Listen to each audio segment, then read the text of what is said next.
আসসালামু আলাইকুম। আজ পবিত্র জুমার দিন, আমাদের গরিবদের হজের দিন। মসজিদে উপস্থিত হওয়ার জন্য আপনাদেরকে আন্তরিক ধন্যবাদ জানাচ্ছি। বর্তমান ইন্টারিম গভর্নমেন্টের পক্ষ থেকে সাধারণ জনগণের প্রতি একটা নির্দেশনা রয়েছে। নির্দেশনাটি আপনাদেরকে আমি অবহিত করছি। আপনারা জানেন, আগামী 12 ফেব্রুয়ারি 2026 তারিখে বাংলাদেশের ত্রয়োদশ জাতীয় সংসদ নির্বাচন অনুষ্ঠিত হবে। উক্ত সংসদ নির্বাচনের সাথে সাথে জনগণকে গণভোট প্রদানের জন্য উদ্যোগ গ্রহণ করা হয়েছে। এখানে সরকার কতগুলো প্রস্তাবনা আগামী বাংলাদেশ সুন্দরভাবে বিনির্মাণের জন্য অনেকগুলো প্রস্তাবনা নির্ধারণ করেছে। এই প্রস্তাবনাগুলোর উপর সাধারণ জনগণের মতামত প্রত্যাশা করছে। ওই গণভোটে হ্যাঁ এবং না ভোটের বিধান রাখা হয়েছে।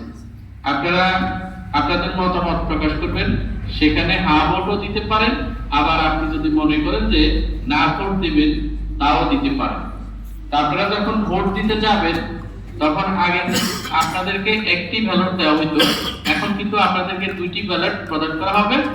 একটা আপনি আপনার পছন্দের দলীয় প্রতীকে ভোট প্রদান করবেন, আর একটি ব্যালটে আপনি হ্যাঁ অথবা না মতামত প্রকাশ করবেন। তো আপনারা খেয়াল করে হ্যাঁ এবং না যেটা আপনার পছন্দ হয় সেটাই সেই মতামতটি প্রদান করার জন্য বিনীতভাবে অনুরোধ জানাচ্ছি। ধন্যবাদ।